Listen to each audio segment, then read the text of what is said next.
பிதஅத் என்கிற வார்த்தையினுடைய மார்க்க ரீதியான அர்த்தம் என்னன்னு கேட்டா, இஸ்லாம் பூர்ணப்படுத்தப்பட்டதற்கு பிறகு, ரசூலுல்லாஹ்வுடைய மரணத்துக்கு பிறகு மார்க்கத்தின் பேரில் உருவான கொள்கைகள், செயல்கள், இவைகள் அத்தனையும் பிதஅத்துக்கள் ஆகும்.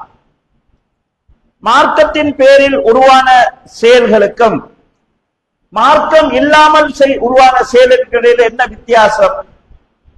உதாரணமா, ரசூலுல்லாஹ்வுடைய காலத்துல அவங்க ஒட்டகத்துல பயணம் போனாங்க, கழுதையில பயணம் போயிருக்கிறாங்க, குதிரையில பயணம் போயிருக்கிறாங்க.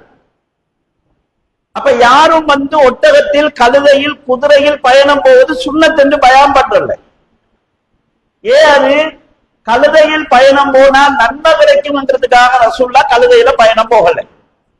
ஒட்டகத்துல பயணம் போனா நன்மை என்பதற்காக ரசூலுல்லாஹ் ஒட்டகத்துல பயணம் போகல. அன்றைக்கு அவங்களுக்கு இருந்த பயணிப்பதற்குரிய வாகனம் அதுதான். எனவே அதை பயன்படுத்தினாங்க. அதை இபாதத்தை ரசூலுல்லாஹ் செய்யல. இன்னைக்கு நாங்க பஸ்ல, கார்ல, வீல்ல, பைக்ல, ஆட்டால, பிளைட்ல, கப்பல்ல போயிட்டு இருக்கிறோம். நாங்க யாருமே பஸ்ல போனா நன்மை கிடைக்கும்ன்றதுக்காக பஸ்ல போறது, கார்ல போனா நன்மைன்றதுக்காக, இதுல வசதிக்காக போறோம். எனவே அது இபாதத் ஆக்கல, நாங்க மார்க்கமாக ஆக்கல. மார்க்கம் என்ற பேரில் புதிதாக ஒன்று உருவாகினால், புதிதுன்னா 50 வருஷத்துக்கு முன்னால உருவானாலும் மார்க்கத்துக்கு புதுசு. அது எங்களுக்கு பலசாரிக்கலாம்.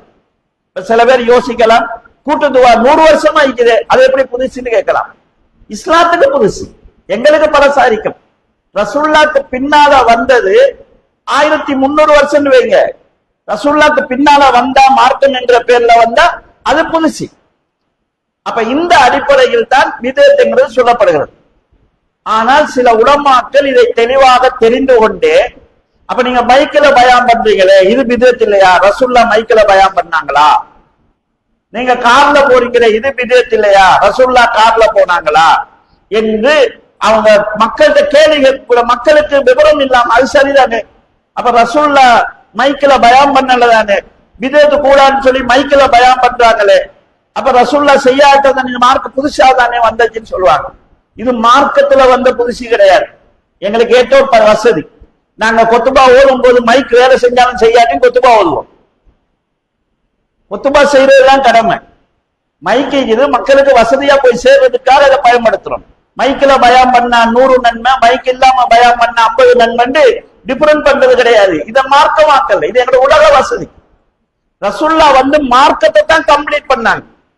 அல்-யௌம அக்மல்து லக்கும் தீனக்கும், இன்றைய தினம் உங்களுடைய மார்க்கத்தை நான் பூர்ணப்படுத்தி விட்டேன். வ அத்மம்து அலைக்கும் நிஅமதி, என் நியமத்தை நான் பூர்ணப்படுத்தி விட்டேன் என்று அல்லாஹ் தஆலா சொல்கிறார். மார்க்கம் பூர்ணப்படுத்தப்பட்டு விட்டது. அந்த பூர்ணப்படுத்தப்பட்ட மார்க்கத்தை தான் அல்லாஹ் பொருந்திக் கொண்டார். உங்களுக்கு இஸ்லாம் என்கிற மார்க்கத்தை நான் பொருந்திக் கொண்டேன் அல்லாஹ் சொல்றானே, ரசூலுல்லாஹ் காலத்தில் நீங்க பொருந்தப்பட்டது. அதுக்கு பின்னால மார்க்கம் என்கிற பேர்ல ஏதாவது வந்தால் அது அல்லாஹ்வுடைய பொருத்தத்துக்கு அப்பாற்பட்டது.